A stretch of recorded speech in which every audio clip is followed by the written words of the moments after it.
Es folgen die Nationalhymnen. Bitte erheben Sie von Ihren Plätzen.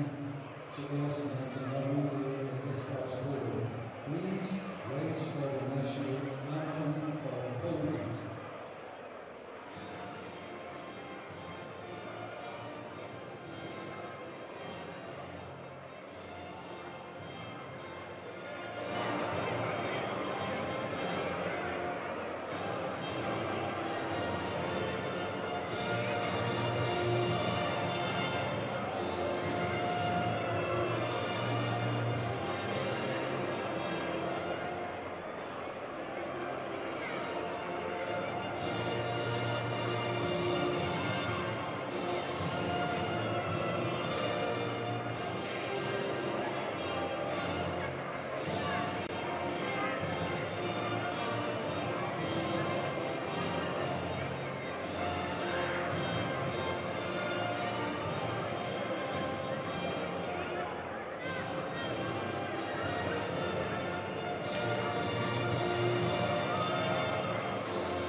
Die deutsche Nationalhymne.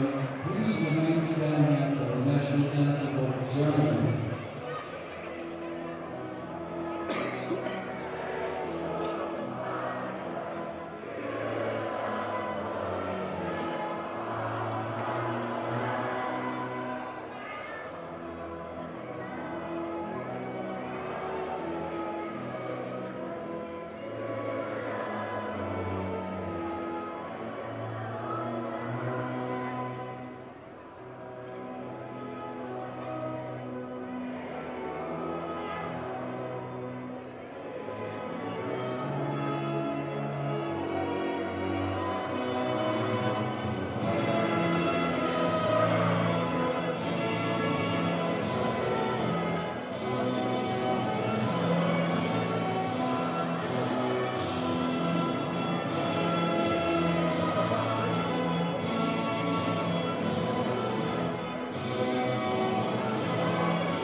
So here we are at the home of Rot-Weiß Aalen for Germany Under-20s against Poland Under-20s in the U20 Elite League. Hannes Wolf's Germany team currently with 2 wins from 2. For Poland, it's time for Miloš Stempinski's team to start picking up some points. They've only played 1 game, in fairness to them, but they do sit bottom of the pile at the moment. They lost that 1 game 2-1 away against Portugal. Jan Ziolkowski saw his marching orders in the second half of that match too, picking up his 2nd yellow card in the Algarve. Patryk Gogol, the Wisla man, was the only scorer for Poland in this tournament so far. Not a feature in this international window at the moment. Germany in their famous white colours against Poland in red. And it's about time for referee Nico Fuchs to get this one underway at the Weserstadion. Germany under-20s, under the tutelage of coach Hannes Wolf and the new co-trainer as well, Lars Stindl. They've come through 2 games in fantastic fashion. 2 very different wins for this Germany under-20 team as well. They came from 2-0 down and showed real character for such young players to beat Romania by 3-2 away from home early on in September. Ansa with a double off the bench in that game. And Ansa with the number 21 jersey will be involved again today as this one gets underway at the Weserstadion. 2 goals from Ansa, 1 from Pecinovic, giving Germany that come-from-behind victory, that feel-good victory in the game against Romania, and they backed that up in a difficult-looking clash away against Italy later on in September. More goals from the bench, more came in the second half. Tom Rother with a goal just after the restart. Anton Kade adding a second late on, and Mert Kummer finishing things off for Germany under-20s in a comfortable and perhaps unexpected 3-0 victory against Italy, but that's left them with 6 points from their 2 games, and a victory here today will take them to the top of the pile in the Under-20 Elite League, as that one's lofted into the box and safely gathered by Maciej Kikolski, the man in yellow, in between the sticks today for Poland. But as I said, Germany with key substitutions so far, all of their goals coming from the substitutes bench across the 2 games. Expect more second half substitution drama in this one. It's not uncommon to see an almost fully changed side lead out for the second 45 minutes, and maybe those who do stay on after the half-time interval will be replaced, you'd expect, a little later on into the second half. But for now, the Germany lineup features Mio Backhaus in goal, the Werder Bremen man. It's Lukas Ulrich, Namdi Collins, Damian Downs, Alyosha Kemline wearing the captain's armband, Nelson Viper further forward, Anton Kade, Julian Pauli, Mert Kummer, Elias Ansa and Elias Baum making up the starting 11. We're just coming up to 2 minutes played at the home of Rot-Weiss Ahlen. Some of you will of course know that name as the old home of a certain Marco Reus. They picked him up in his early days.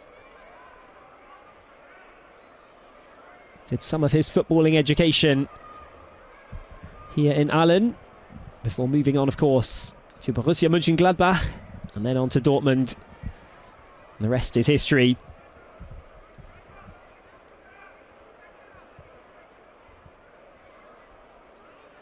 How many of these young faces in the Germany 11 will go on to have senior level experience and maybe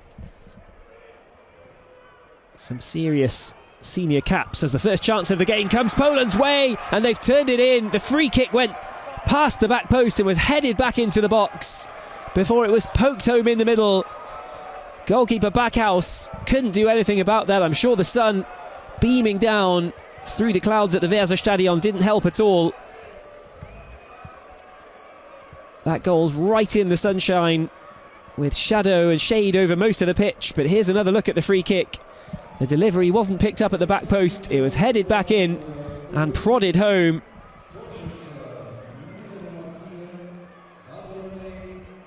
Antoni Mlynarczyk was the one, I think, who took the final touch. The captain, Smolarczyk, was in there too. But it was Mlynarczyk. Plays his football for Łódź KS in Poland. And now he's on the score sheet. Early doors here. Poland leading. Well, Germany, as I said, have come from behind before.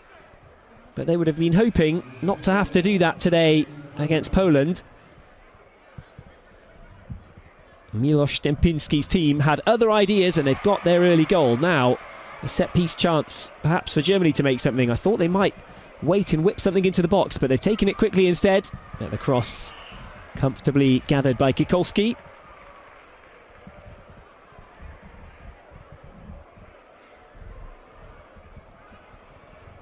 Germany have scored 3 in each of their U20 Elite League matches so far in this season. Can they find the net that many times again? It would continue an excellent goal-scoring record in the early stages of this Elite League. They are, to all intents and purposes, friendly games, but the league structure does give it that extra level of competition. The players are, of course, playing for their futures. They're trying things out. They're trying to develop under Hannes Wolf. They're looking towards the under-21 team.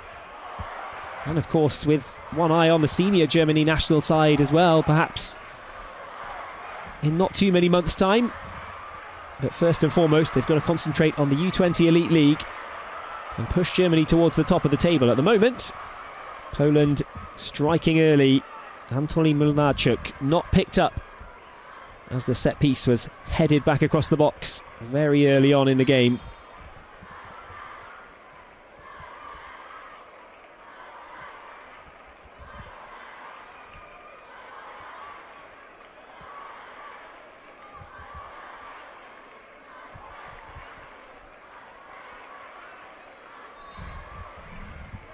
So Hannes Wolf patrolling the dugout. There's Lars Stindl, of course, another former Gladbach man, former Hannover and Karlsruhe player too. Only retired from his active career at the end of June, and already the Confederations Cup winner Stindl has taken up a position with the DFB as the new co-trainer at U20 level. Great experience for Stindl, and great experience for these U20 players in this squad.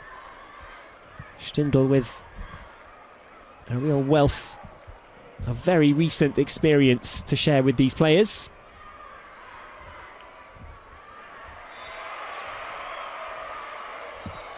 Free kick from referee Fuchs goes Germany's way. It's Coach Stempinski willing on his players, but he'll be very happy that they've managed to get the ball into the back of the net already in the very early stages here at the Weserstadion. Kummer plays it back towards Namdi Collins. Elias Baum dropped the shoulder and tried to get that one further on down the right hand side, but the red shirts of Poland had it closed off, and they'll come back the other way with Tommaso Guercio. Tries the fancy footwork. No way through for the pass, but the same applies for the Germany under-20s as they look to build up a bit of possession in the final third. No real chances of note for the Germany team yet. A couple of balls into the box, a couple of easy gathers for Maciej Kikolski, the keeper, and now the goal scorer has a chance to get something else into the box. The cut back across towards the penalty spot was crucially cut out by white shirts in the middle. Alyosha Kemlein was back when he needed to be. There was more in that for Poland. The throw-in comes straight back to Elias Baum, and Baum picks up the free kick up against Jordan Majszak, who is penalised and not too happy about it.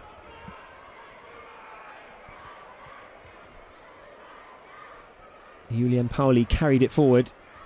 It's back with Alyosha Kemlein, the Union Berlin man, leading this attack from the halfway line. This Germany squad was dealt a bit of a blow between the last international window and this one. Ibrahim Maza, the very highly rated 18-year-old from Hertha, he was capped by the senior Algeria national team. Came on for a couple of minutes in their World Cup qualifier against Togo, but he was a feature, Maza, in the last Under-20 Elite League set of games for Germany. But now his head has been turned by Algeria and he's played for their senior team, so allegiance firmly switched for the very highly rated Ibrahim Maza. Now Germany with another chance to get something into the box. But Ibrahim Maza just going back to the man who left for Algeria. He saw his position That number 10 role for Germany pretty much closed off by the incredible development of the likes of Florian Wirtz, Jamal Musiala. Maza just didn't really see a way through, breaking into the Germany senior team. He's taken his chances with Algeria. Good luck to him. Ibrahim Maza, still only 18. Germany and Hannes Wolf here having to do without him and trailing as we come up towards 10 minutes played in Allen.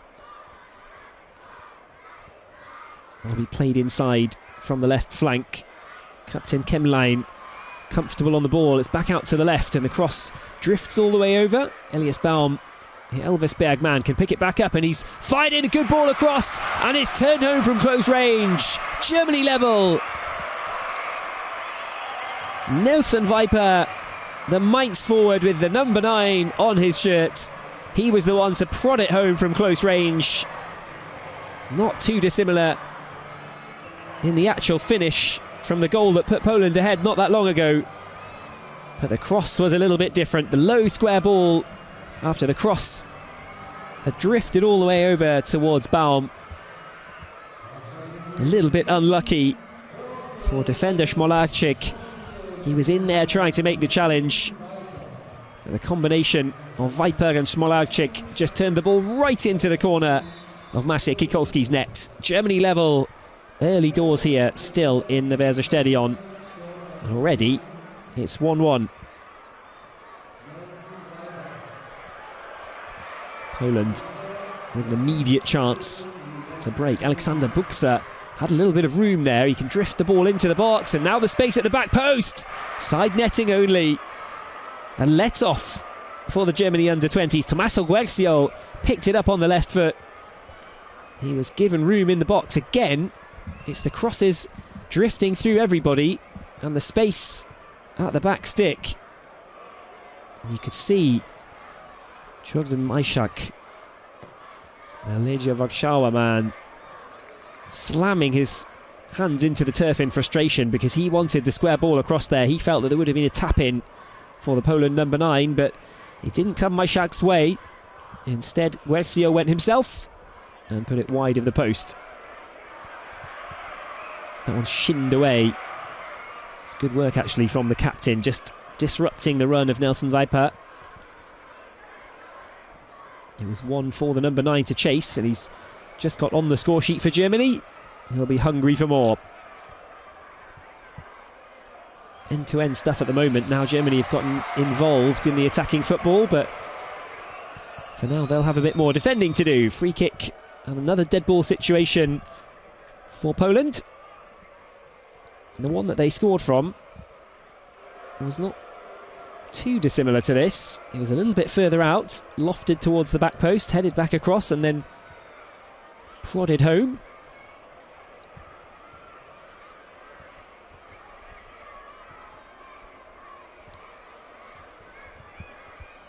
You do wonder if this slightly more opportune position will entice them to go direct for goal here. Krajewski, one of those standing over it. Dario Stalmach, the Milan player as well.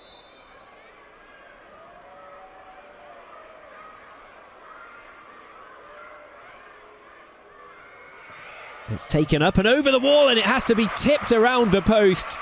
That's a tremendous stop from Mio Backhaus, the man in black. High fives from his defence, and no wonder about that. He had to watch that all the way and extend himself to get over there.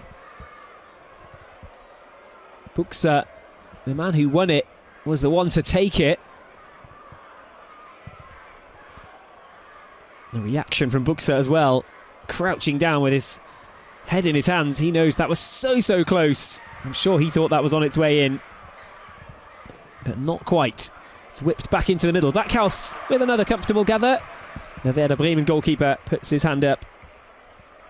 You'd expect that after the break, either Dennis Simon or Tim Goller, they'll be on wearing the gloves in his place. But he's already made an impression there, Backhaus, and he'll be Absolutely delighted about that, having been beaten already early on. So hard to make the save from such close range when the ball is just loose in the area, loose in the 6-yard box even.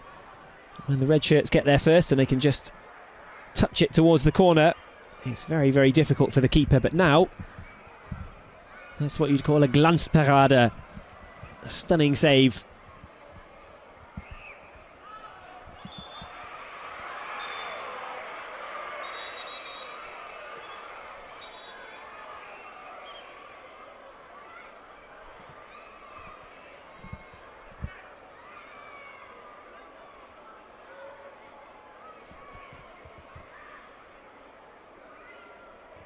So you do feel that Alexander Buksa, Gornik Zabrze player, made rather a lot of that contact.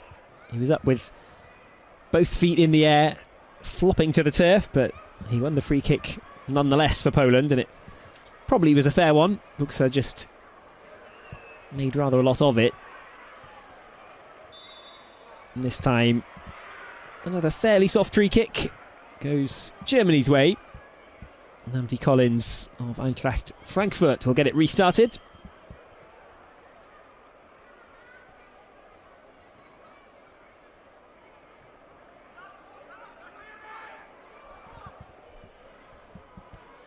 Elias Baum down towards Ilias Ansa. He's holding up the play really well there. Ansa tried to perhaps get a cross in, or maybe just looking for a deflection to get the corner. Goal kick is signalled by the assistant over on that far side. Oh, I stand corrected. Germany do get the corner that they were looking for. Mert Kumur comes over.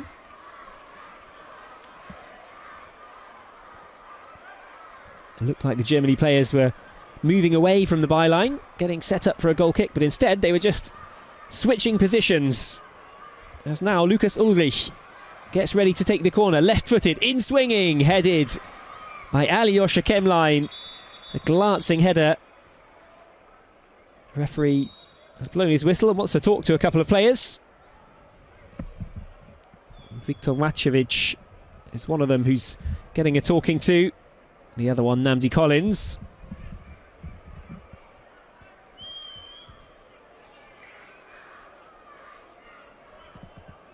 Viktor Macevic still with a little bit more to say to Collins there, but Collins was well out of his defensive position and wanted to zip back off at the other end as quick as possible. And now Maciej Kiekolski can restart for Miloš Dempinski's team. Germany have this one back quickly, and on the turn, Nelson Viper was brought down to the turf.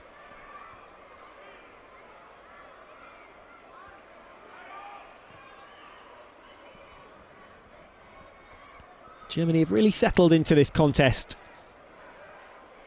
Having struggled in the opening minutes, they went behind quickly and they didn't really offer anything in attack other than a couple of harmless looking crosses.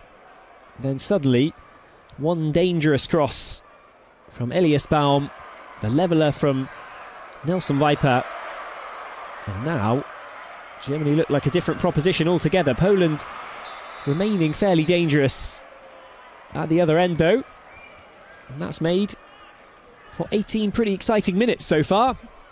Either team looking very much capable of getting on the score sheet again within the next few minutes.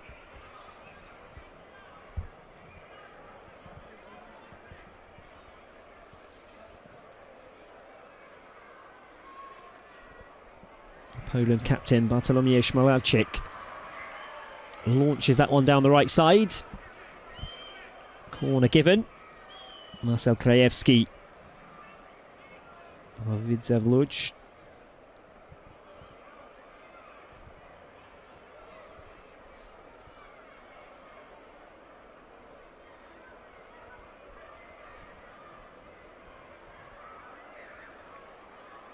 It's Dariusz Stelmach who gets ready to take the right-footed corner.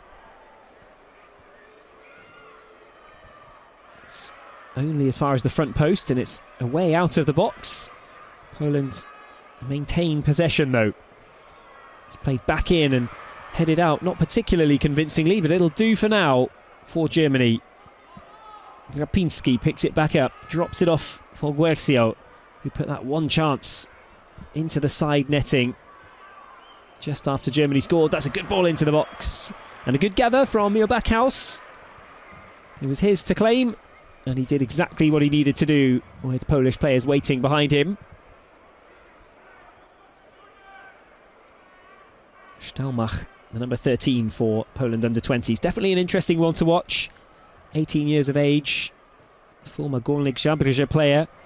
He's already moved off to Milan, where he plays for AC Milan in their under-20 setup at the moment.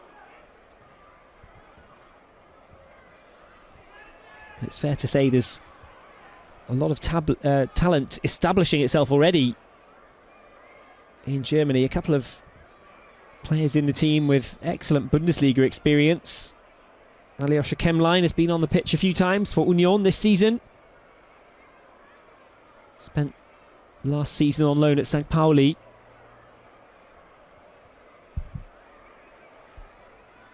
As Germany will play that one back towards Backhaus, who's well out of the box.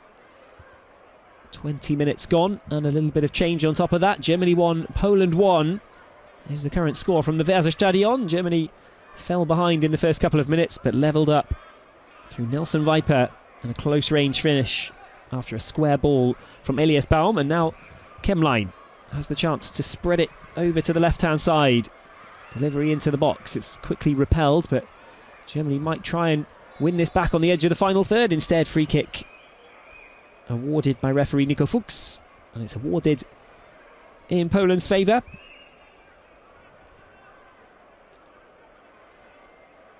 But the three Bundesliga players who started Germany's under-20 match with Italy earlier in September this year, that was Alyosha Kemline, Nelson Viper, who scored today, and Justin Deal.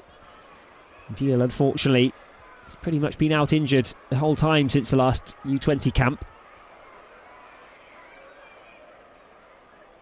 Damien Downs and Julian Pauli, the duo from FC Köln, they made their starting 11 debuts for the under-20s in that 3-0 demolition of Italy.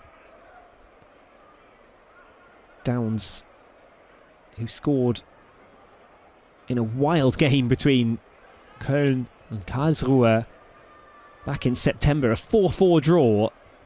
Damien Downs with 2 of those goals. Downs there with the number 7 shirt, but the ball not quite coming his way at the moment. Nelson Viper, the one trying to go after it, but Poland in possession and looking comfortable as they lead an attack down the right-hand side. Through ball for Buxa. He'll prod it back, and it'll be lifted over to the left-hand side. Good switch ball for Guercio. Loops it towards the back stick, but that one's too long. Nothing doing for Poland under-20s on that occasion. Coach Miłosz Stępiński looking a little frustrated with the final effort into the box there.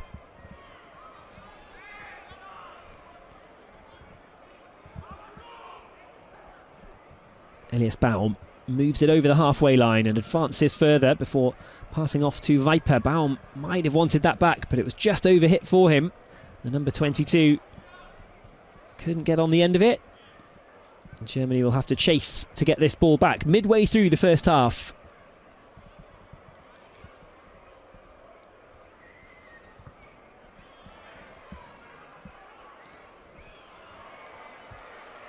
There were a couple of others who featured in that last U20 window who are not here this time. Aaron Center,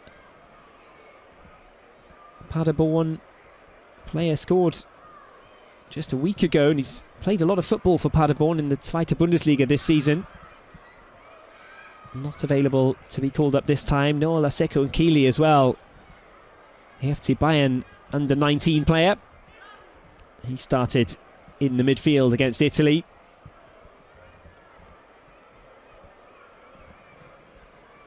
Goalkeeper Max Weiss, the young Karlsruhe keeper, also replaced by Mio Backhaus in this game.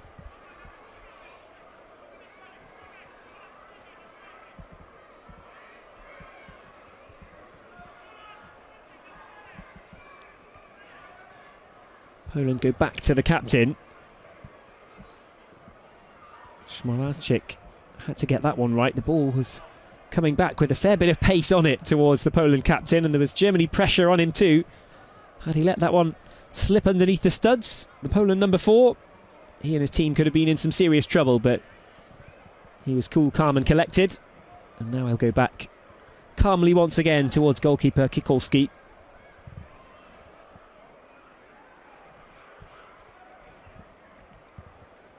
Volleyed back, cushioned back towards Dariusz Staumach. A little bit of that early tempo and the attacking flair of the game in the early stages just starting to wear out midway through the first half. 25 minutes gone.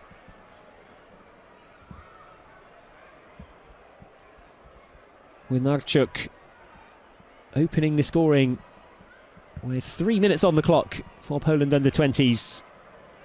Nelson Viper, the one to level for Germany after just about 11 minutes. Offside flag is up to thwart the latest attempt by Poland to get forward into Germany territory.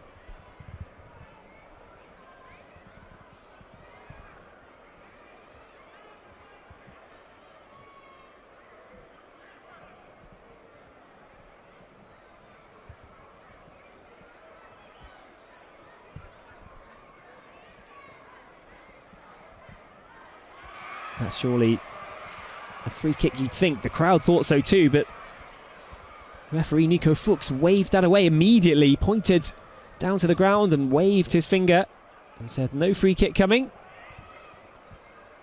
This is back towards Backhaus. 4 red shirts forward, but Germany comfortable enough in possession to keep hold of that. Can they make anything happen from here?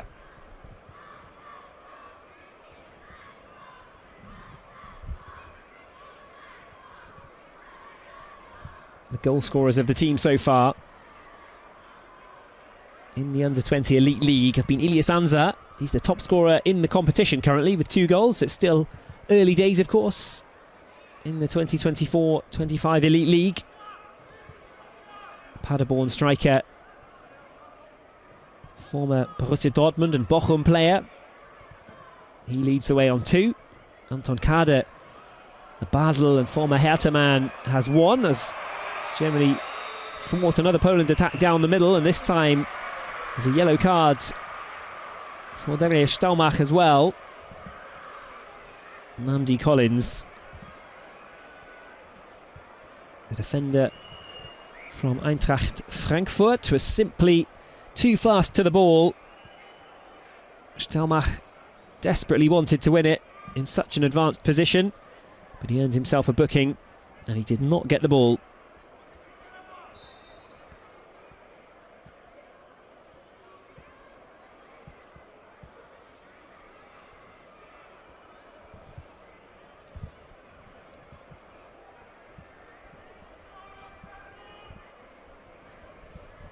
I was just running through the goal scorers who scored Germany's 6 Elite League goals before today.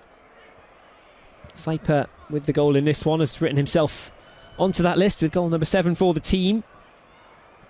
Tom Rother, the Union man, getting 1. Zenan Pacinovic of Fortuna Düsseldorf with 1 goal too.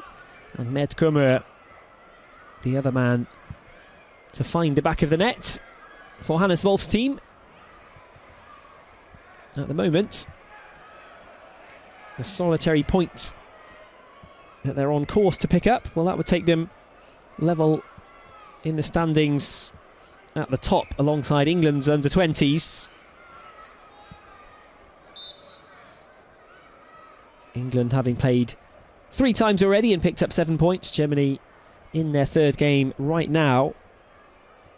Poland are up against Turkey in this window, or this international camp next week. Germany have got a friendly against Ghana There should be a game against England as well, a top of the table clash perhaps in the Elite League. If things stay as they are, it would be a battle on match day 4 between two teams, level on points. Germany would just edge ahead on goal difference as things stand. Still a lot more football to be played here though. We're in the 30th minute, just about to come around to half an hour of football at the Weserstadion in Aalen. Poland on the move again, this time down the right, but the ball ricochets back and forth. Germany briefly had it back, but the red shirts take over. And again, Germany dispossess, and now the space. Poland had committed men forward, but that's a loose touch. Down goes the number 15, Lunarczyk, the Poland goal scorer. Ilya Sanza gets a little bit of a talking to. He's got some words for Lunarczyk as well, presumably saying that there wasn't much contact in that. He did go in for it, but it didn't look like there was much. Antoni Lunarczyk taking the chance to hit the deck. And he's won his team a free kick in the centre circle too. Kowalczyk of Katowice with a little step over and plays it back to the right hand side instead of going out to the left. And again, he'll look to that right hand side with his captain Smolawczyk. Ball's played into the middle. A very easy gather with nobody around him inside the 6-yard box for Mio Backhaus.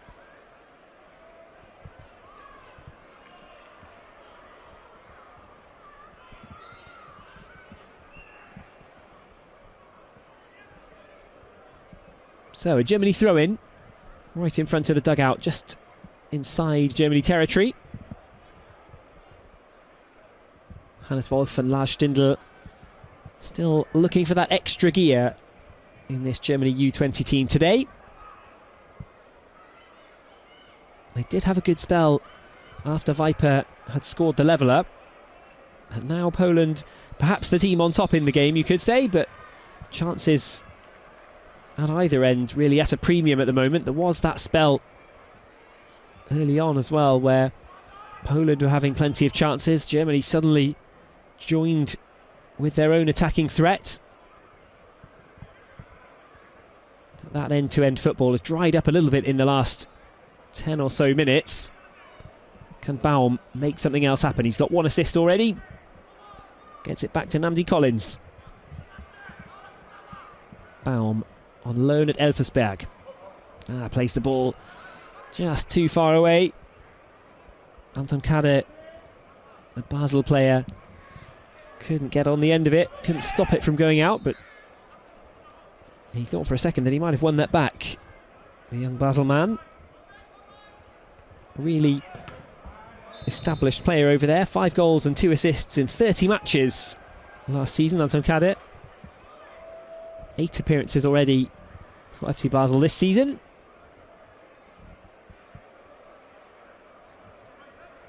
And the referee will add another name alongside Dario Staumach in his list of cautions. Poland just weren't able to take that free kick as quickly as they wanted to.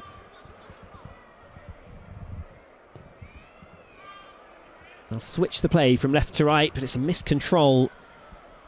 Viktor Macevic, the Athens Kaletea player, just let that one go straight under the foot and out.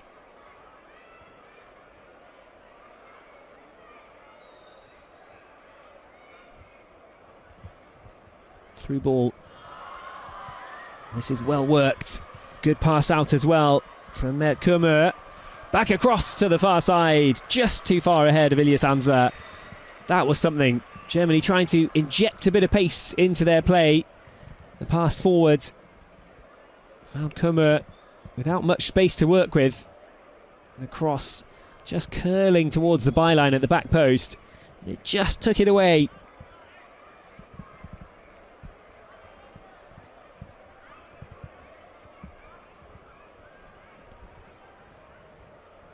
Is that a sign of more attacking football coming back into this contest from Germany? We'll have to hope it is, with just over 10 minutes to play in the first half here. I thought at one point that it was going to be pretty unlikely for this to be 1-1 at half-time. 5 minutes after Germany equalised, it looked like both teams really fancied another goal, but the tempo slowly has drained out of this contest. Germany maybe looking like the ones to inject some of that back into it. And again, the through ball into a busy area packed with red shirts, but Germany confident to take them on and see what they can do. Nice idea with the back heel. It earns Germany the throw-in, but nothing else. Elias Baum certainly trying to make something happen over on that right flank. This is better from Germany's under-20s. Baum again cuts back onto his left foot, can deliver it into the box on the left, and somehow that's all the way through against Krajewski. Got caught out as that bounced there. Marcel Krajewski, the Rouge player, could have been caught out. Germany had no right really to get on the end of the cross, but they've kept possession, and Collins can lead it out towards the left again. The ball right onto the chest. It was pinpoint stuff. Overlap is in. Ball into the box. Kicked up and cleared away. And Collins has done well to win that back. What can Collins do from there? Surely he'll be getting a free kick for Germany.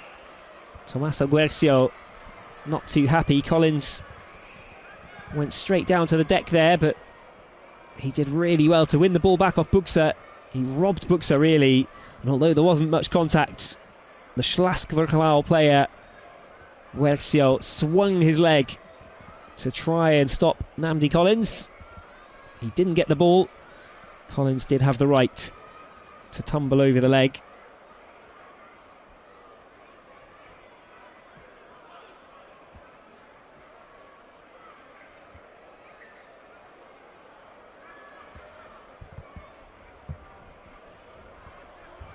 This one is lined up right on the edge of the box.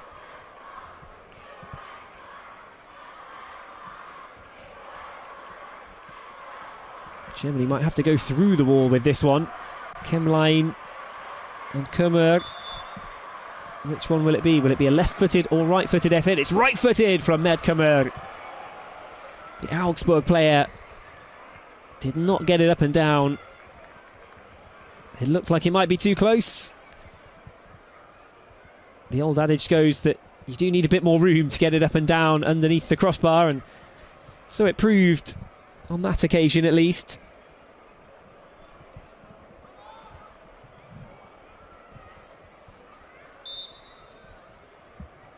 He did score already in the last match, Kummer, but that was in the 93rd minute. Germany, as I mentioned earlier on, they've been pretty effective in the second halves of games, so they'll be happy enough if it does indeed go in 1-1 at the break.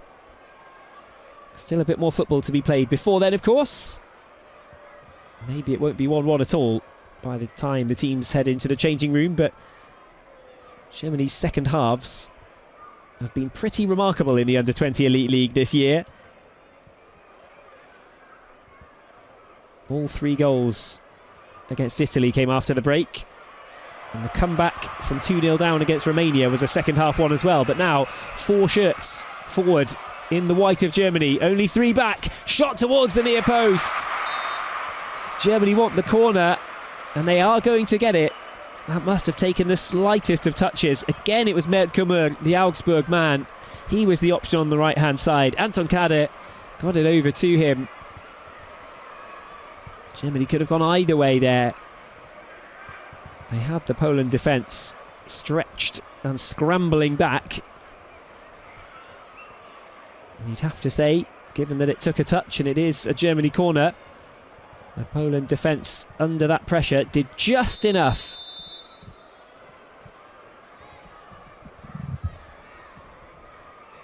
Too much pushing and shoving in the middle.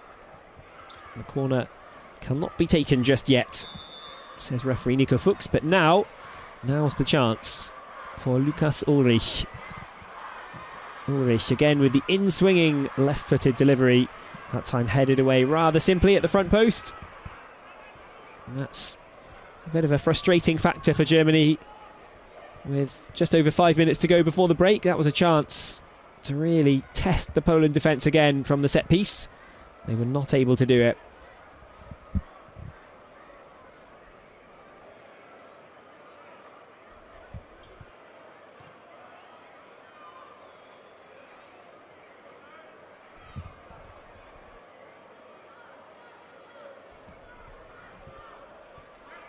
Stalmach is all the way back towards Igor Drapinski.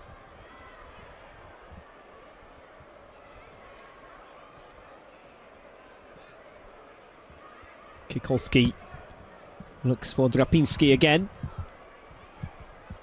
Good ball up for Buksa, and he's controlled it nicely too.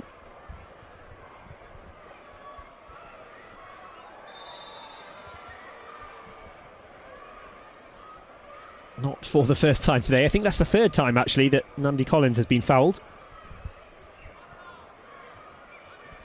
Guefsio gets a talking to. He was the one, Guefsio, the Schlask man, who took out Collins on the edge of the box a couple of minutes ago for the free kick chance.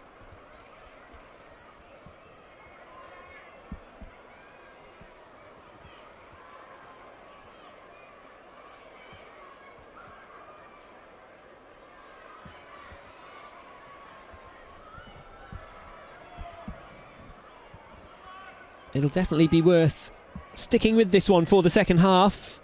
The likes of Tom Bischoff from Hoffenheim, Pascal Clemens from Hertha, still with their chances to get on. Fabio Balde and Maurice Krattenmacher, they're also into the lineup as Germany find a way to go in front before the break. Viper again, and I said that there might be goals coming in the second half from this dangerous Germany team. But they found one before the break. They did not need to wait for the fresh set of legs in the second half. The ball came over. Again, Elias Baum heavily involved. He's been so creative. A real live wire for Germany today. But the cross from Anton Kader and the header from Nelson Viper again. A brace for the Mainz forward.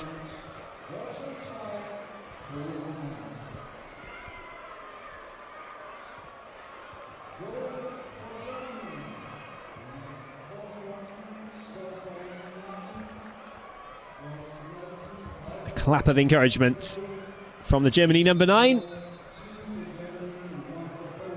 But they've come from behind once again. And Hannes Wolf's team lead against Poland by 2-1 with 3 minutes to go before the interval. Good timing for that second goal. You have to say that Mio Backhaus has not had too much to do aside from that one excellent save from the free kick. Poland started looking really strong in the game, but they've faded a little bit as a force as this first half has worn on. Collins gets it over to Julian Pauli. Down the left they'll go with Damien Downs, but he just drifted too wide to the left. Throw in for Poland.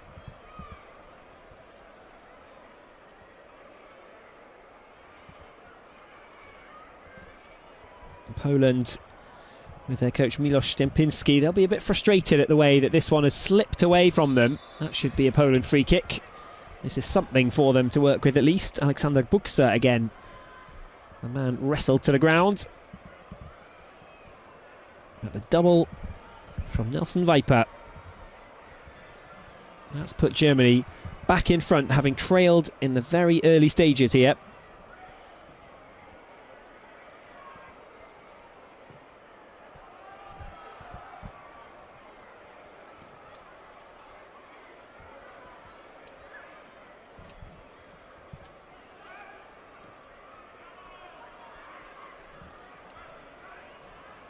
Quercio up to the halfway line, back into the centre circle for Smolarczyk, the captain. Oh, and again it's just a lack of concentration at the final moment there.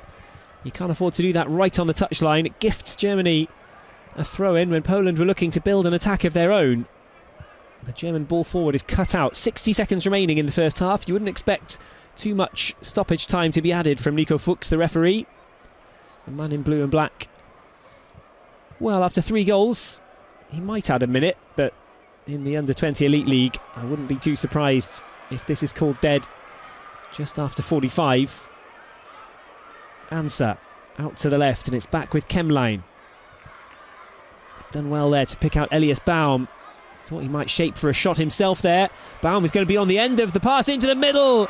Nearly the header and nearly the follow-up too, off the crossbar. It's rocketed against the bar by Ilias Ansah from close range. Poland were hoping that the attack was dead once Viper missed the header, but the defensive touch only dropped down for Ilias Ansah, and the Paderborn forward, well, if he had applied a little bit of placement on that, he surely would have been able to find the back of the net. But instead, he went for the power, so nearly rocketed in the third for Germany, but instead it clipped the top of the bar. A big chance then goes begging for Germany to extend the lead on the stroke of half-time. There are indeed 2 minutes to be added. That'll be a free kick going Germany's way. Again, Guercio not happy.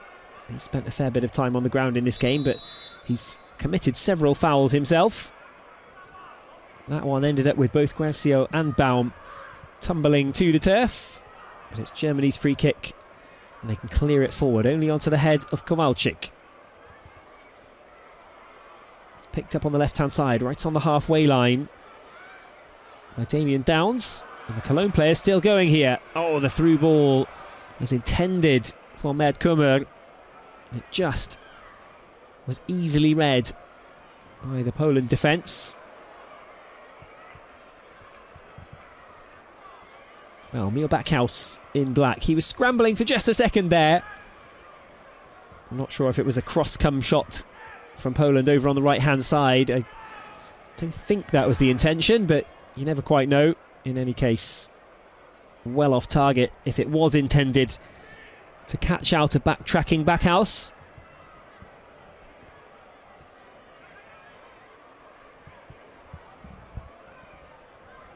It was nice to see that little bit of intensity in the play of Damien Downs. Just turned on the afterburners and headed through the Polish defence. He was happy to take them on just a minute ago, but now it's Poland who are taking on the German defence. This one will be booted away, and 2 minutes are up in stoppage time at the end of the first half, and the whistle goes.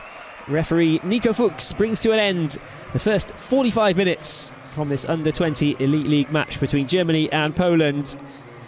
Ilias Ansah over to the referee to have a word.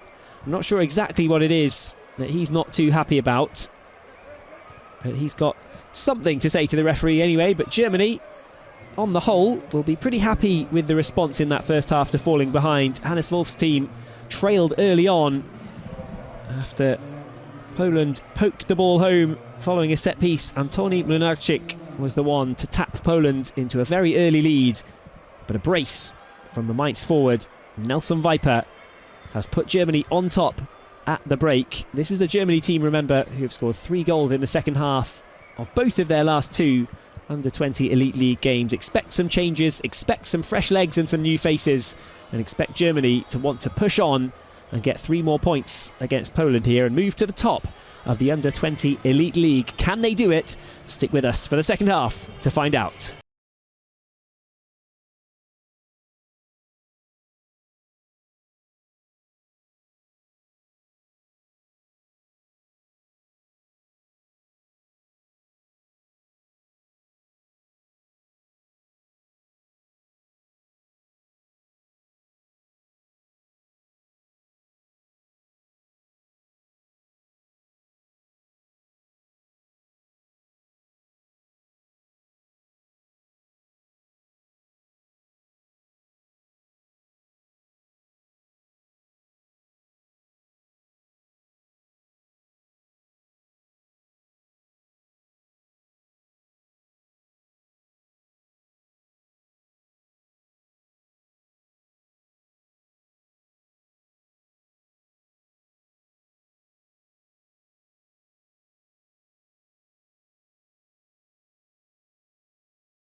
Well, here's a look at the highlights from the first half at the Weserstadion.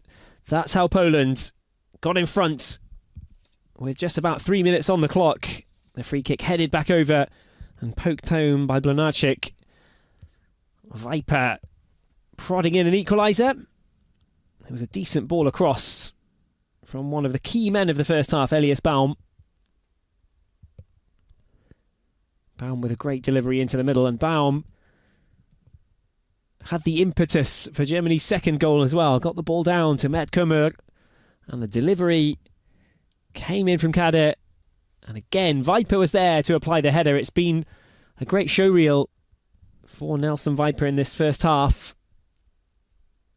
A darting run in towards the near post for the opening goal. A cushioned header, just putting it out of reach of the goalkeeper, leaping up highest to put Germany in front, having trailed early on. And there was even a chance right on the stroke of half-time for Germany to go 3-1 up before the break. A close-range shot from Ilias Ansah, clipping the top of the crossbar, and up and away it went. A looping pass up and into the box from Mert Kummer. Elias Baum getting it across. It looked as though the attack might end when Nelson Viper couldn't get the header on it, but the ball fell very kindly for Ansah, and he hit the bar.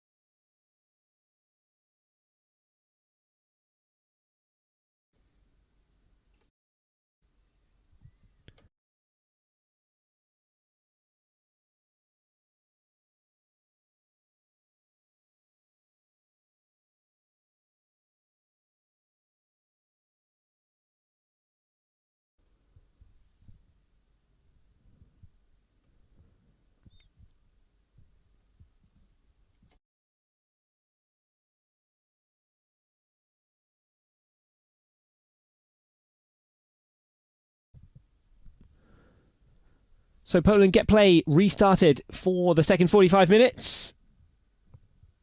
Immediately, play is stopped with a suspected head injury. The Polish player's gone down, clutching the back of his neck. Lukas Ulrich, the man penalised here. Nasty clash just to open the second half.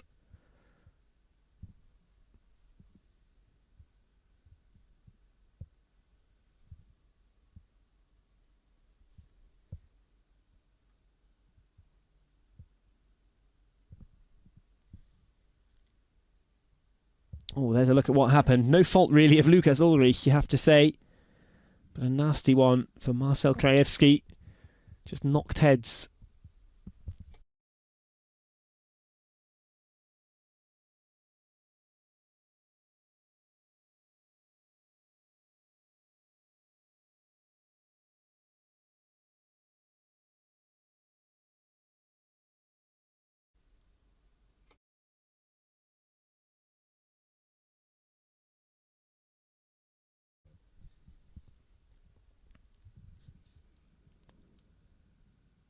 Dario Stalmach to whip in the delivery, and it got through a few too many bodies there, but Germany do get it scrambled away from the penalty area.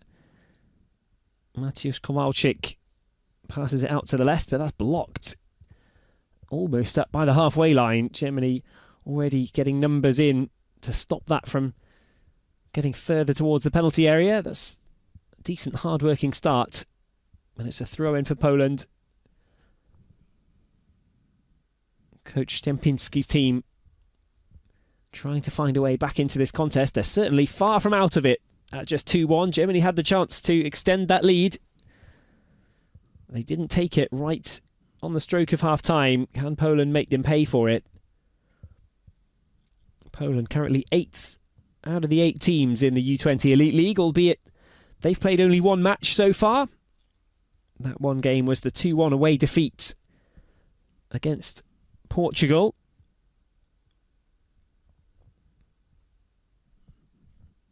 Germany haven't played a home game before this one at the home of Rot-Weiss Ahlen. They won away against Romania and won away against Italy as well. Now looking to add 3 more points in the U20 Elite League on home turf. And at the moment, as we open up the second half, they are on course to do that. Ziolkowski, second half substitute with the number 19 jersey for Poland. He laid that off, but that'll go out for a Poland corner. I think Elias Baum meant to let that one go. It clipped in the back of Baum's head. And the Polish forwards were able to let it go out for a corner ball.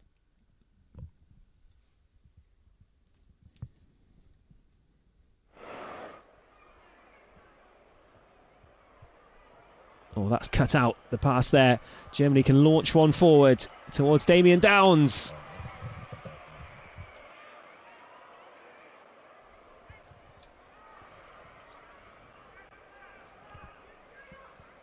Krajewski.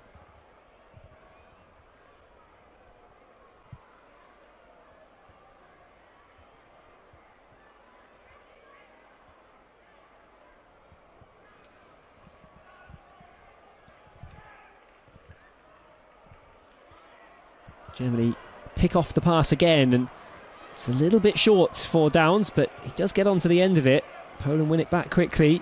Downs was able to get there first, but the short pass left him with no chance to really bring the ball under control. That one had to be poked away from the foot of Jordan Majszak. Indeed, it was poked away at the crucial moment. Germany blast it clear up at the left-hand side, and that was a bit of leverage play there. Good physical play from Nelson Viper. Tried to just outmuscle the defender and let that one bounce up the left flank before he could go chasing after it. It nearly worked out for the number 9, who is on a hat-trick, remember. The Mainz forward would love a hat-trick for Hannes Wolf's Germany under-20s today. He's already moved level with Ilias Ansa on 2 goals in this current Elite League group.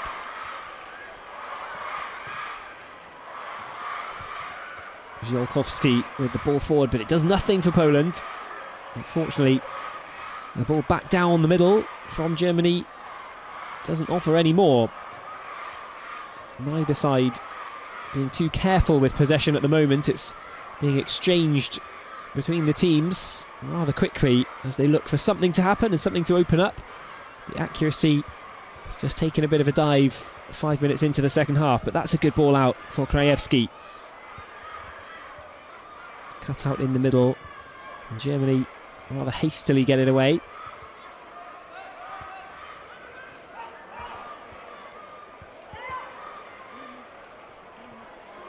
Kimlein, the captain, working really hard to win that back. He did ever so well there. Fed it back to Julian Pauli. Kimlein picks it up again. Now Germany have some space to look forward, and now can they find the accuracy as they go over the halfway line? Elias Baum, who's been really impressive today, takes on another 2. Came out briefly on top, but the ball ricocheted away off of teammate Anton Kada and away for a Poland throw-in. Still Germany 2, Poland 1. Germany on course at the moment for a 3rd win from 3 in the Elite League, and that pass is well off target. It just ballooned away off the foot of Jan Ziolkowski, the Legia Warszawa player who actually picked up 2 yellows in Poland's first Under-20 Elite League game and their only Under-20 Elite League game so far.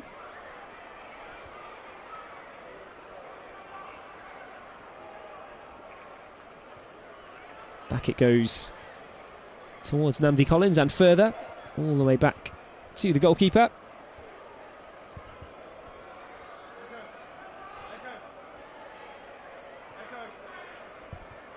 Space now for Mert Kummer. He's done well there. Drops the pass out towards Ulrich. Ulrich's ball in. Is into the back of the net. Viper missed it initially. but it was picked up at the back post by Ilias Ansah, and he missed the chance late on in the first half. He wasn't about to miss one there early in the second. Viper got up highest for the header, but it just skimmed over the top of his head. It was a decent delivery towards Viper, but when he couldn't make anything of it, Ulrich's ball in was still met by a white shirt in the form of Ilias Ansah, and Germany do extend the lead. Germany 3, Poland 1. 7 minutes make that 8 played into the second half, and Germany are in the driving seat now. 3 goals, and looking for 3 more points.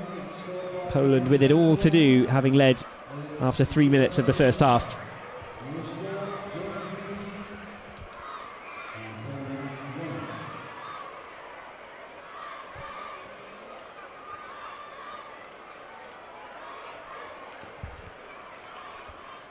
Keeper's got to be careful there, under pretty heavy pressure, but it's played away. The long ball looks out towards Damien Downs. Didn't quite work out for them on that occasion.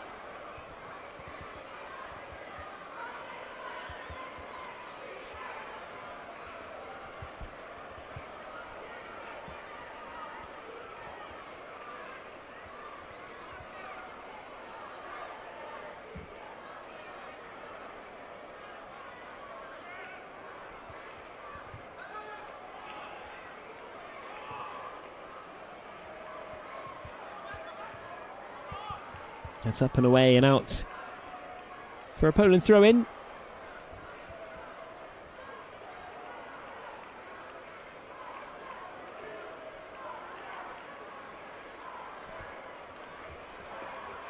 Żołkowski throws it down the right wing, but doesn't lead anywhere for Poland.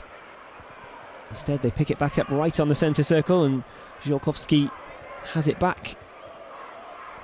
That's a decent pass, threaded through for Stalmach. Żołkowski again, busy since his introduction. Guercio, captain Smolarczyk with the number 4 jersey.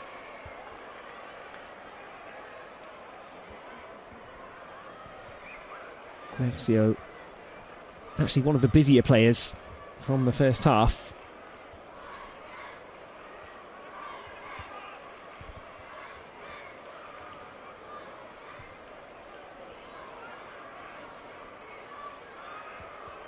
Germany bring it forward now, out to the left with Lukas Ulrich.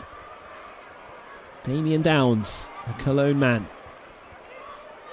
Showed one really good burst of pace in the first half, but that time opted for the more sensible option. Passed it calmly to Alyosha Kemline. Downs will have it back. No need for Germany to risk anything in possession here. 10 minutes played in the second half. Germany have extended that lead out to 3 goals to 1. And at the moment, they're just showing that they can keep hold of the ball after a phase of a few minutes where possession was passing back and forth between the teams very quickly either side of the halfway line. Julian Pauli. Kemline side foots it out to the right hand side.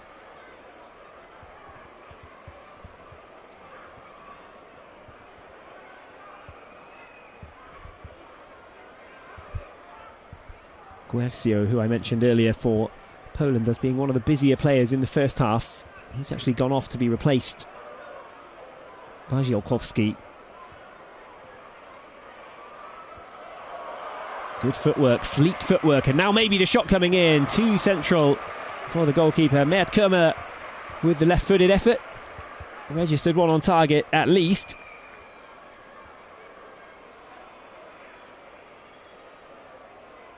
Well, the footwork on the edge of the box, outside of the area, was lovely, but when he got up to the edge of the penalty area, it was worth a go. It would have needed to pick out a top corner, really, to test Maciej Kukolski. Instead, it curled towards the Poland shot stopper and safely into his gloves.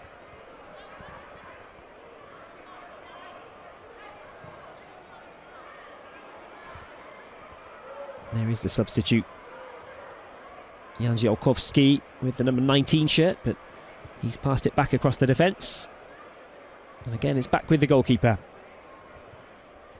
Poland needs to change something up here. They've showed certainly some glimpses of danger. They showed what they can do in the first half.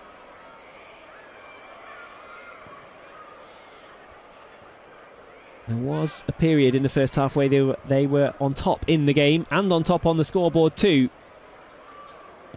Since then, did that hit a hand on the way through? It did. And referee Nico Fuchs spotted it as well. Took a second to make his mind up. Fortunate for Germany, in a sense, that it was outside of the box. Would have been, by the same token, very unfortunate had it been inside the penalty area. But that would have been just the lifeline that Poland are desperately searching for now, with 90 seconds shy of an hour gone. Kumar and Ulrich making up the wall. Staumach ready to take. Can Poland use the dead ball situation to get themselves back into this contest? Not on that occasion. It's headed out of the box. It might come back in from the number 3. Igor Drapinski waited patiently for that one to settle down for him on the half volley. And it was always too high, and the technique would have had to have been absolutely perfect for him to get that one on target. Now, the triple change being readied for Poland.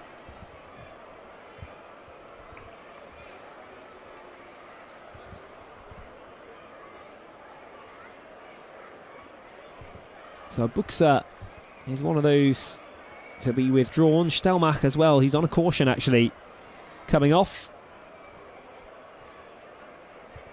It's Karol Wysiak coming on.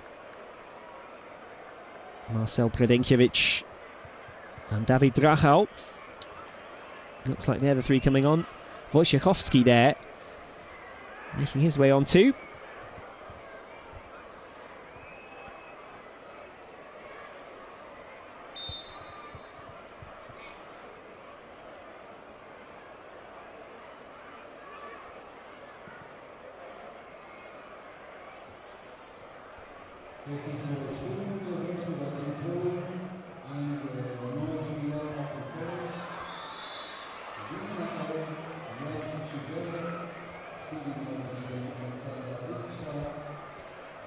That's Viktor Novak. Novak is back on his feet. Poland have another chance with a dead ball. This time it's from the left-hand side. Can they do any better than the chance they had from the right that was headed away rather comfortably? Germany have Viper waiting there towards that front post. If he's the one to get it away, Poland will be disappointed, and indeed Viper is the one to get it out of the box, and now he might be able to launch something for Germany here. Viper really giving it everything to run on the right hand side. They go left instead. Ansa still going into the penalty area. Ansa's cross takes a deflection on the way through into the gloves of Kikolski. It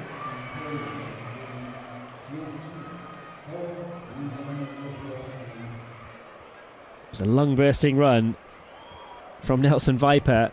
I said he's looking desperate to get his hat-trick. Of course he is, having scored 2 in the first half. But he was doing his duties at both ends of the field there. First man on the set-piece delivery, getting it cleared away. And as soon as the white shirts picked that up after his clearance, he was offering the option over on the right-hand side. The option on the left was too appealing for Germany not to use, though, and Ansa worked hard to get into a good space in the penalty area. He was pretty well covered ultimately, could only get the cross in. But Germany can play like that now. 3-1 the advantage. A nice 2-goal cushion with just under half an hour to go. And they can wait for Poland to leave spaces.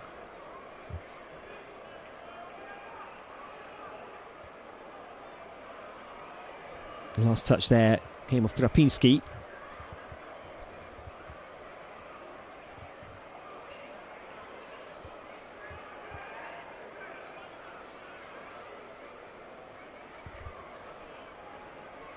Pauli. No pressure at all. Pauli goes back to Namdi Collins. Collins was a big feature in the first half. Won a free kick right on the edge of the area. Made some decisive defensive interventions as well. Was fouled a number of times by Tommaso Guercio. Pauli spreads it over to the right flank, up against the touchline. Baum blocks that and wins it back for Germany, just as Poland thought they might be able to come the other way. Germany the better team over the first hour of this contest overall, you have to say. They deserve the lead on the scoreboard.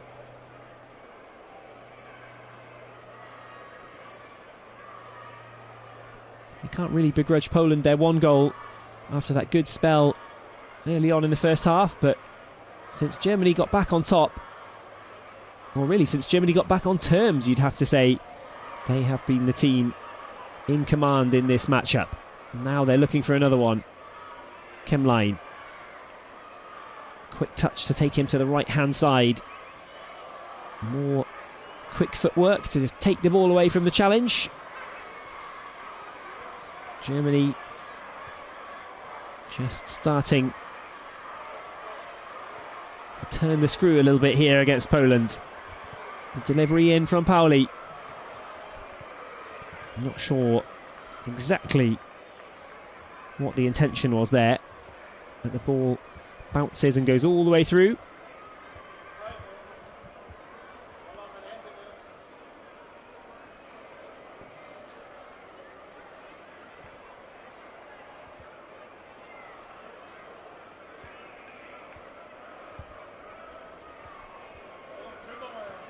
Back it goes.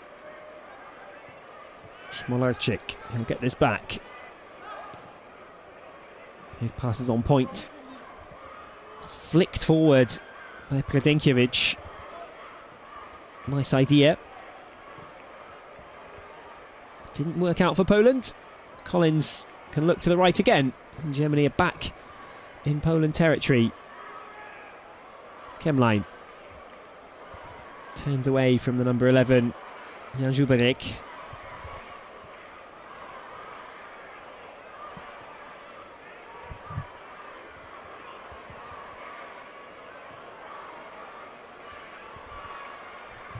Collins over the halfway line again, and this time it's on target.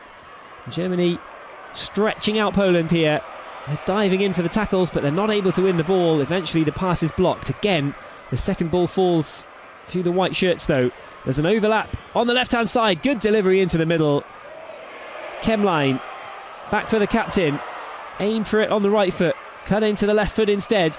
Now down to the byline goes Downs, and Downs has the shot from the angle. Did that go out and cross for a Germany corner at least? No, it didn't. Say the officials. Kikolski staying strong at his near post against Damien Downs.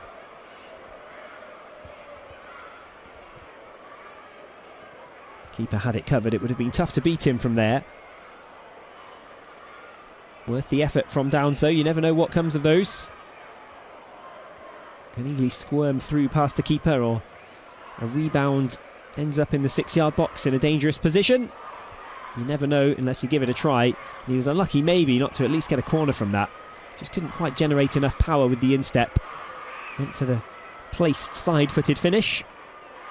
And Downs is going to win this back straight away. He was fouled there too, Downs. Had the shirt tugged. But he'll be able to pick this up in the attacking midfield territory. Right on the cusp of the final third here. Germany now rather camped in the Polish half.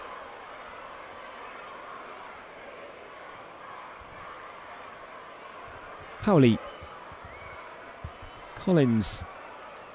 In for Kemlein, who's often an outlet. The bobbles on the turf here at the Weserstadion not really helping the free-flowing football, but Germany are finding a way to do it. I'm not sure that pass was intended for Pauli, but he'll pick it up anyway and play it on to Ilias Ansa. Ansa cutting inside. Germany holding on to possession really well now, advancing slowly further and further forward. More and more Polish shirts eventually will have to be behind the ball, even though they trail 3-1. Lukas Ulrich stepping inside. Germany so patient at the moment.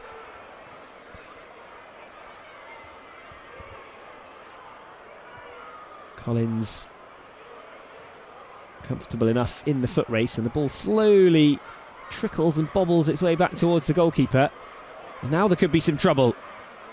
Julian Pauli gets his way out of trouble just about against David Drachau, the Rakow-Schusterhofer player, hoping for a bit of a freebie there, a gift from the Germany defence, but it didn't quite come.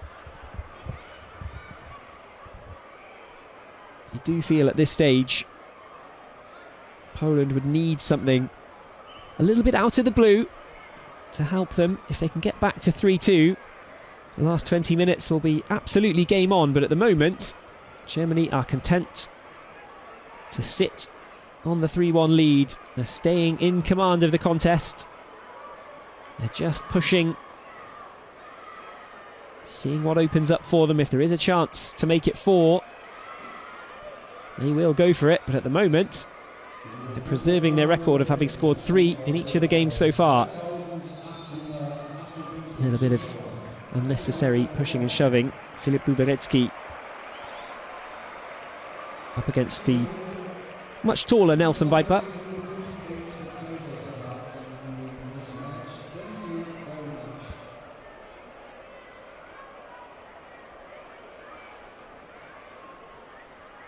And I wonder if that little bit of afters and a little bit of pushing from Luberecki is what has attracted Nico Fuchs, the referee, over to have a word with him.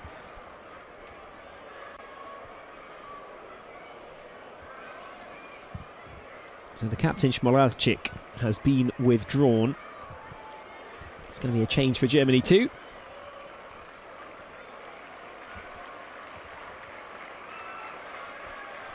Onto the pitch comes Julian Eichberger. Tom Bischoff makes his way on as well.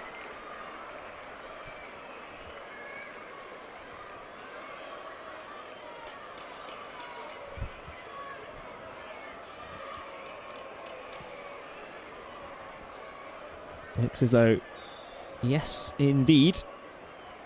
Highest foul player, Fabio Baldi, comes on, as does Maurice Krattenmacher.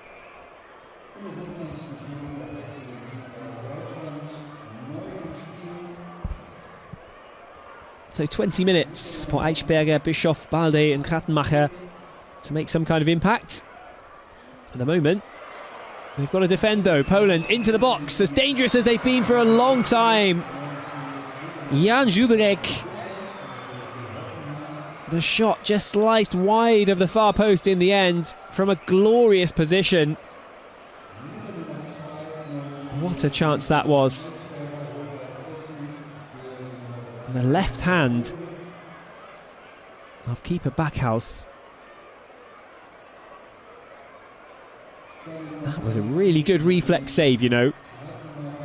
It looked as though the shot initially had just been placed wide of the post, but the Germany keeper helped it away wide.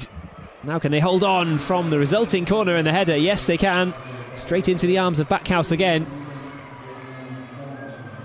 He's building a decent resume of saves now. One from a very showy free kick in the first half, diving all the way across, and he didn't do it for the cameras.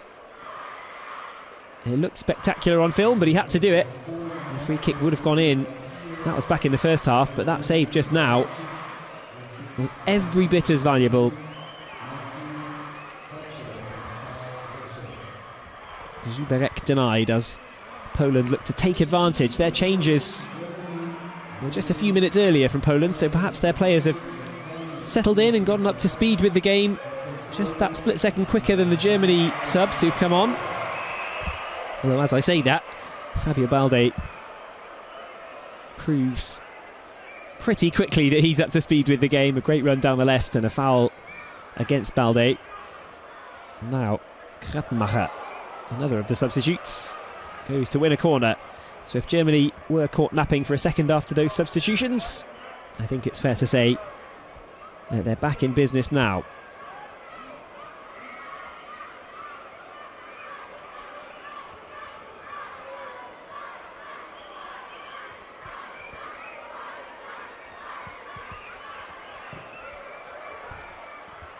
Ball headed in, down towards the goal.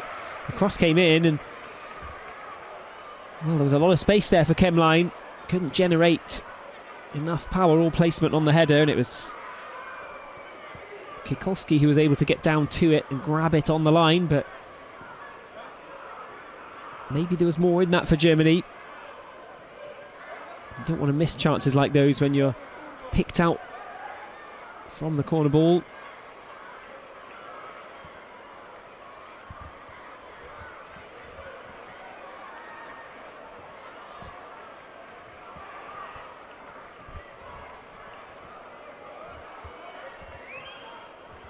Balde forced all the way backwards, and he'll get the ball back on the left. A Hamburg player.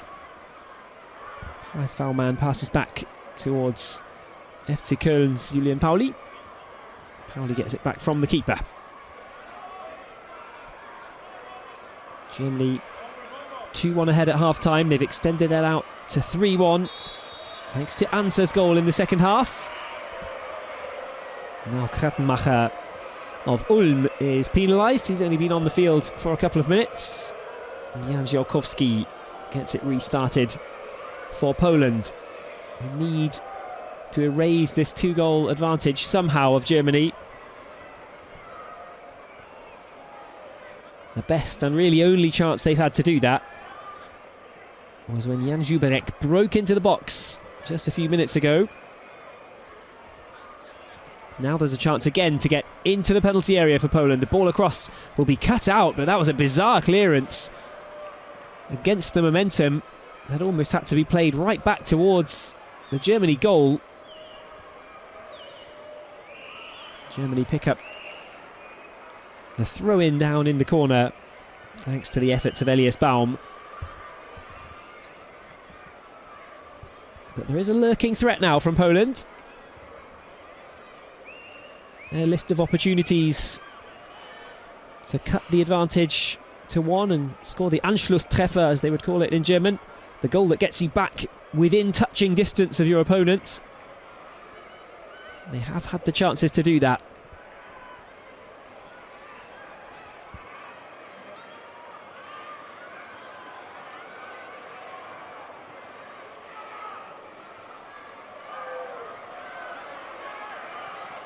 Balde again. Into the left corner, battling hard for it, Balde. Crosses towards the penalty spot. No white shirts around it. The red shirts headed away, but only as far as Kemline. There was good work from Julian Eichberger to get this move started.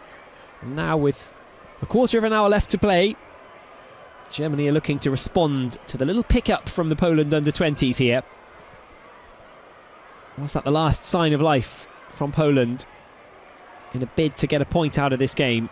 They lost their opener against Portugal. They're on course to lose their second game as well against Germany in Aalen.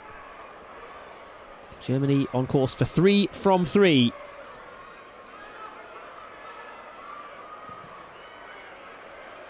It's blasted away high into the evening sky by the goalkeeper. And the ball comes down on the halfway line for Germany. The players over on the left side of the field are appealing for the switch, and the switch will come, but it might be overhit. A little bit of improvisation there from the Rot-Weiß Essen man, Julian Eichberger. But he does keep control of that. Lucky there was nobody pressuring him at the time. Now David Drachau is doing that job. Collins out to the right for Elias Baum, who's got to be in contention for the Man of the Match award. Baum with the assist for Germany's first goal and with the impetus for the move that led to Germany's second. And here's another look at the headed chance from earlier on. Well, it wasn't exactly from close range, that's why I didn't say it was a great chance for Alyosha Kemline, but he was free and able to head the ball goalwards. He just couldn't do much more with it than that, in fairness.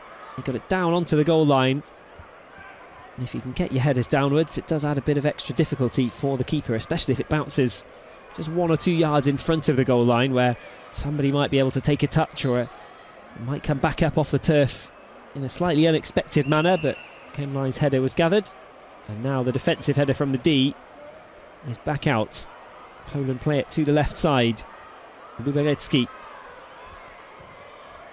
had to battle against Balde, and it was Balde who came out on top. The throw-in does eventually go Poland's way.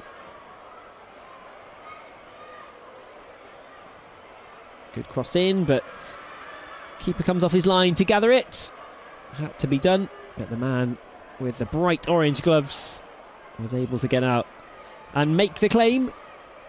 Still Germany 3, Poland 1 as we enter the final stages of this U20 Elite League game from the Weserstadion in Aalen, former home of a certain Marco Reus, of course. Poland set to stay at the bottom of the Elite League table. Germany set to move to the top of it, with games against Ghana and England to come. Ghana is a pure friendly. The England game will be back in the Elite League. Poland have to pass it around in the penalty area, and they can't get it out without losing possession. The ball drifted over outside of the box. Germany winning the aerial collision there, and that's whipped in towards the back post. That was curling towards the back stick there. It could have been difficult for Kikolski to deal with. Came down off the studs of one of the defenders. Just took any of the pace away from that, but that's not a bad thing to aim for if you're whipping in an in-swinging cross from a wide position like that. If you can get it curling inside the back post, you've just got that extra chance. And if nobody touches it, or it takes a deflection and wrong foots the goalkeeper, we've all seen those drift in at the back post, and then the questions ask about whether the player meant it or whether it was just a lucky goal. And Germany gave themselves the chance. And now there's a round of applause as Julian Pauli and Namdi Collins head over to the sideline.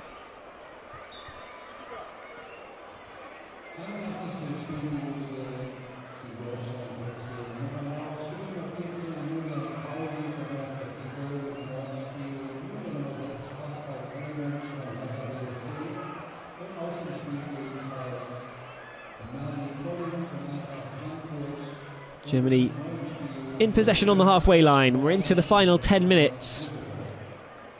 Julian Eichberger has it, one of the substitutes.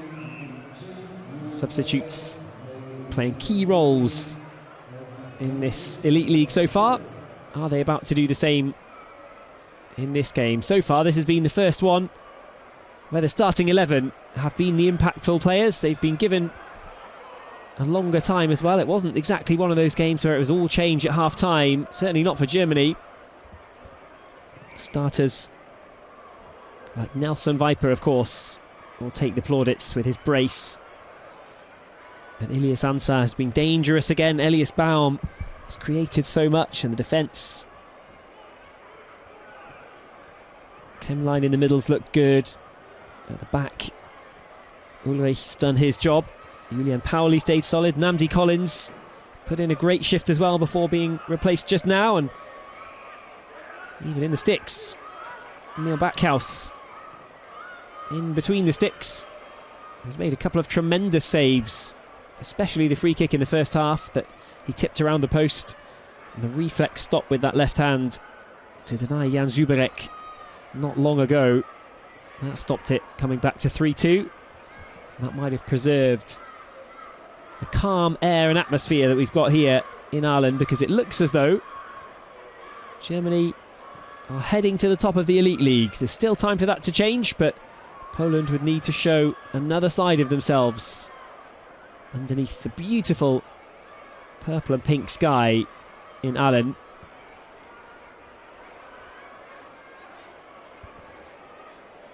Baum throws it in to Kemlein. Good turn from Tom Bischoff. Spreads it out to Eichberger. Eichberger threads through the through ball. It had to be cut out. Just about was with the sliding challenge in the box. defender had to go to ground to stop that sneaking all the way through, and the pitch is really chopping up now. It didn't look great at kickoff, but after 83 minutes of battling, there are divots all over the turf here.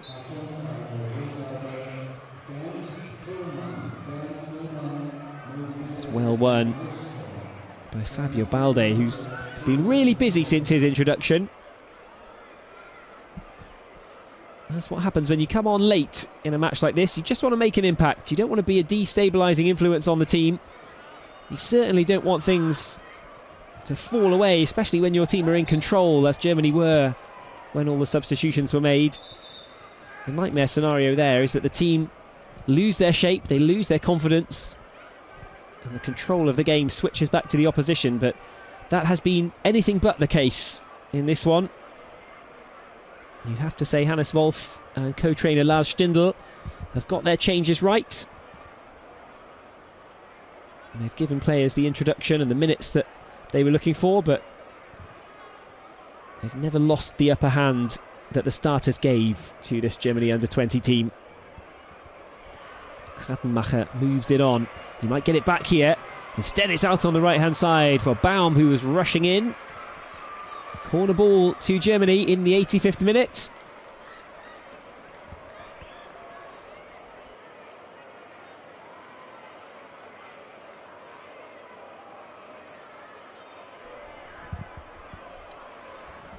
Is there to be a finish with a flourish here at the Weserstadion? Tom Bischoff over to take the corner. Pascal Clemens, in the middle. The substitute who's just come on.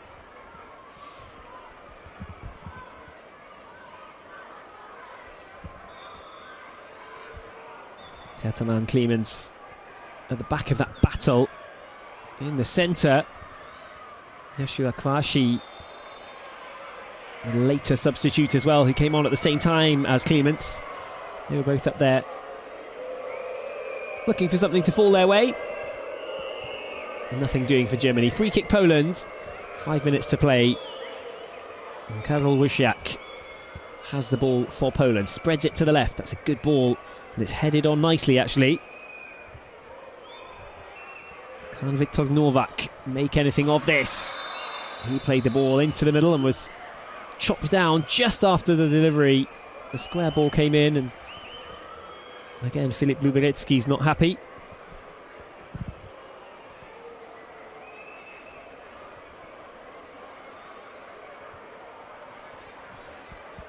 Well, Elias Baum doesn't quite agree with the yellow card, but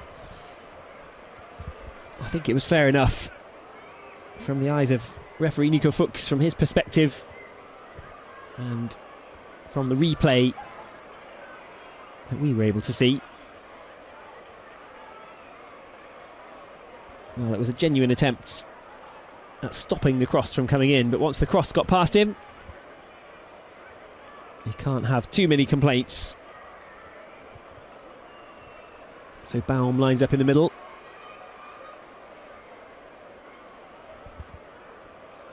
Kwashi there inside the 6-yard box. Wojciechowski to deliver the free kick. He's whipped it in right onto the foot of the Polish striker, who's waiting in the middle there. That was so close. Jakub Okusami pulls his shirt over his face there, but it's another save to add to the list for Backhaus. And Poland just missing the opportunity to make this a tense final 5 minutes for Germany. How did that one stay out? Okusami from close range. Free kick delivery was a really good one. Here is Okusami, who's going to take the throw in from the left, but he'll be dismayed that that's all he's got here, and he hasn't got his name on the score sheet, not yet at least. Poland going for the flick. And why did Zielkowski go for the spectacular heel when he could have just kept control of it? There it is. It was a messy touch, and he came back in again. It looked initially, when it hit the thigh of Okusami, It looked as though his chance had been missed, but from that kind of close range, keeper Backhouse still had to get a read on it. And the ball just held in the air for such a long time there inside the 6-yard box. And Okusami was able to charge back in and nearly scored on the rebound from his own shot. Now there's another effort. That one lifted up and over the top of the frame of the Germany goal. And they might have just hung on through the last phase of Poland's attacks.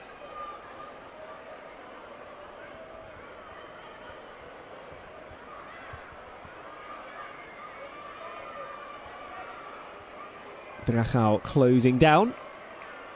They forced the pass to come straight out into the middle from the goalkeeper. That's exactly what Poland wanted. They wanted that pressure. It was a little bit unnecessary for Germany, but they're not going to do anything different and kick it long. Yellow cards for the tug back there as Germany broke away over the halfway line. That could so easily have turned into a decent counter break.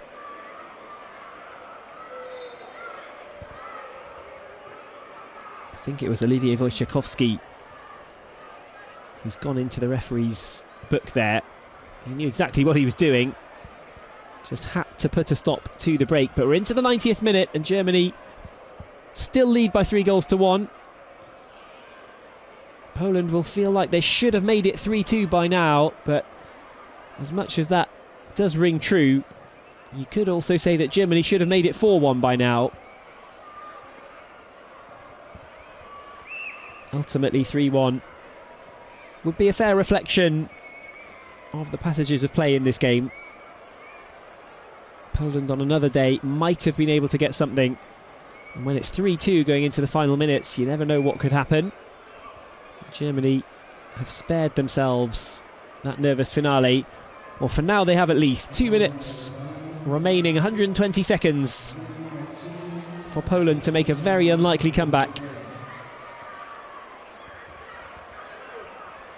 Eichberger out for the left corner. Balde, he's been excellent since his introduction.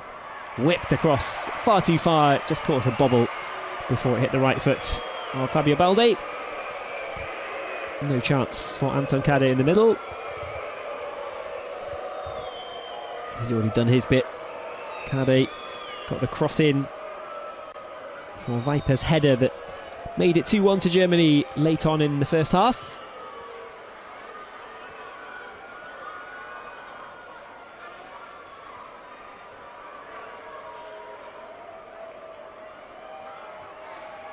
A battle between the two number 20s right on the halfway line. And it is the Polish number 20, Dawid Drachau, who comes out on top of it. Pascal Clemens has to be alert, passes across the 6-yard box. Thoroughly modern football, that.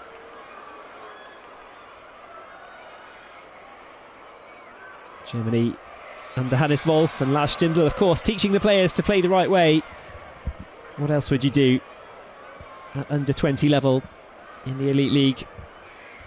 It's not just about results, it's also about the development of the talented players in this young Germany squad. But if we do look at the results, Germany, as we tick over into the last 30 seconds of the match here, Germany are going to make this 3 wins from 3. They're going to sit top of the U20 Elite League after 3 rounds. And they've scored 3 goals in each of their fixtures so far. So 3, certainly the magic number at the Weserstadion in Aalen today. That's touched out to the number 2, Eichberger. Cross blocked. Corner ball. Marcel Predenkiewicz with one last defensive intervention for Poland. But if the referee allows Germany the time to take this corner, there may be a chance to extend the lead to 4-1. This should be this. There won't be any more Germany attacks, you'd expect. Tom Bischoff will take the corner, and that will be the end of the game.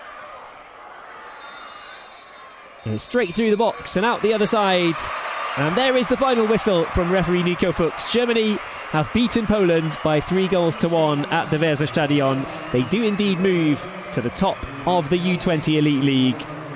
a professional performance, another comeback to add to the books for Germany's under-20s. This time it was only from 1 goal behind rather than the 2 that they came back against Romania. But Poland led early on in the first half. Miszczak with the header back across the box from a set piece. Lenarczyk tapped it in from close range to put Poland in front, and they at that point, as with their coach Miłosz Stępiński, they would have been imagining that they might be able to get their first Elite League U20 points on this occasion against Germany, but Hannes Wolf and his team had other ideas. A double from Nelson Viper, the Mainz forward, put Germany ahead in the first half. Ansa could have made it 3-1 just before half-time when his shot clipped the top of the crossbar, but Ansa did make it 3-1 shortly after the break when Ulrich's cross came all the way down. Ulrich was aiming for Nelson Viper in the middle, who could have had a hat-trick perhaps, but when Viper missed it, Ansa was there to slot home from the far post, making it 3-1. A good chance for Zubirek, could have made it 3-2 and given Germany a rather more nervous finale, but instead they held on to their 2-goal cushion, their hard-earned 3-1 advantage, and they've got another 3 points in the U20 Elite League. Thanks for watching this one. Do come back next week. There's more U20 action. Germany will take on Ghana on Monday, and they've got a game against England in the Elite League as well. England, who've dropped back into second place after this result. We'll have a look at the 4 goals from the game. This was the opener from Poland. The free kick whipped in. Antoni Lenarczyk able to tap it past the unfortunate Miło Backhaus, who could not make the save from there. Poland led in the opening minutes, but the influential Elias Baum helped Germany get back on terms. Nelson Viper just prodding it home from the edge of the 6-yard box. A little unfortunate for Poland captain Smolarczyk. The combination of the two of them turned the ball in. Tommaso Guercio hitting the side netting when perhaps he should have squared it. Buksa for Poland with a tremendous effort from a dead ball. But Miło Backhaus was equal to it with a brilliant stop getting over to his left. A free kick from Mert Kummer, unable to match the quality of Buksa's effort from a little further out. Kummer fired another shot wide in the first half, but you can see the dominance that Germany built up over the course of the first 45 minutes. Again, it was Elias Baum with the impetus behind the move that led to goal number 2. The cross from Anton Kade, the header for Nelson Viper, his second of the day. A brilliant day for the Germany under-20 number 9. Scored 1 with a darting run into the box, 1 with a comfortable header, controlled header as well, placing it away from the reach of Poland goalkeeper Maciej Kikolski. And Germany, once they'd hit the front, they never looked back in the game. Here was the big chance to make it 3-1 before the break. Mert Kummer with the lifted pass into the box for Elias Baum, who'd continued his run. The loose ball then falling to Ilyas Ansa, who smashed it against the top of the crossbar in first half stoppage time. That was a big opening, and even perhaps a chance for a reflex diving header from Nelson Viper. The defence weren't expecting it to come past him. And that's why it fell loose for Ilyas Ansa, the SC Paderborn player. But in the second half, Germany continued their dominance for large spells in the game. The cross from Lukas Ulrich was just over the head of star striker with 2 goals, Nelson Viper. But it did not matter for Germany because Ilyas Ansa was there. He brought it down, slotted it between the 2 defenders and past the goalkeeper. And Germany led by 3-1. Good run from Mert Kummer, the Augsburg man. Led to that shot on goal, but it was too central, and that one was too close to the goalkeeper as well, from Damien Downs, who showed flashes of excellence. But the reaction from Miło Backhaus there says it all, because his save against Jan Zubirek was a crucial one to keep it at 3-1.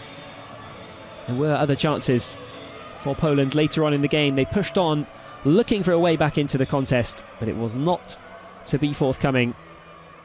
Miłosz Stępiński and his team would end up on the losing side Germany couldn't add to the scoreline. The captain, Alyosha Kemlein, he put in an excellent performance in the Germany midfield today.